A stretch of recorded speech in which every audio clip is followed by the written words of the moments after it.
नमस्कार, आप देख रहे हैं बिजनेस टुडे बाज़ार और आज हम बात करेंगे वेदांता के स्टॉक्स के बारे में। दरअसल वेदांता के शेयर में पिछले कुछ दिनों से तेज़ी जारी है और इस तेज़ी की वजह क्या है। दरअसल टेक्निकल चार्ट की अगर हम बात करें तो शेयर करीब 280 से 280 के बीच में लंबे समय तक कंसोलिडेट रहा है और अब ये शेयर ऐसा टेक्निकल चार्ट में देख के लगता है कि शायद आने वाले समय में बढ़ सकता है। हालांकि कोई भी निवेश करने से पहले आप अपने सेबी रजिस्टर्ड एडवाइज़र से सलाह लें। हम केवल एक हल्का सा एजुकेशन पर्पज़ के लिए टेक्निकल एनालिसिस हमने आपको बताया। इसके बाद हम बात करते हैं बेसिकली दो खबरों की। पहली खबर ये है कि वेदांता के जो डिविडेंड था उसको लेके जो पंगा फंसा था वो कहीं ना कहीं सुलझता हुआ नज़र आ रहा है।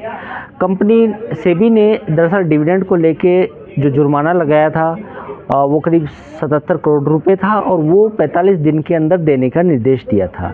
इसके साथ ही सेबी ने पूरे बोर्ड को जो कैपिटल मार्केट है उसके लिए कुछ समय के लिए प्रतिबंधित कर दिया था। तो मुझे लगता है कि अब कंपनी इस जल्दी से जल्दी जैसे ही भुगतान करेगी और भुगतान करने के बाद इस शेयर में तेज़ी देखने को मिल सकती है। वहीं दूसरी खबर डी मर्जर को लेके है। दरअसल डी मर्जर को लेके जो डेट का एलोकेशन होना था, जो पेच फंसा हुआ था कि किस कंपनी के हिस्से कितना कर्जा आएगा, तो उसका जो विवाद है वो सुलझता हुआ नज़र आ रहा है और यही वजह है कि जो डी मर्जर की प्रक्रिया थी वो समय से पूरी होते हुए दिख रही है। तो ये दो अहम ट्रिगर हैं वेदांता में।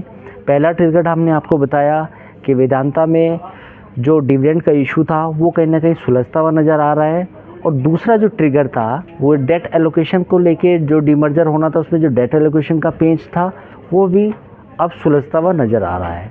तो ये दो बड़ी खबरें हैं जिसकी वजह से इस स्टॉक्स में पिछले कुछ समय से जो कंसोलिडेशन था उसमें अब ऐसा लग रहा है कि शायद ये स्टॉक्स अब कुछ अपनी और दिशा और दशा बदल सकता है।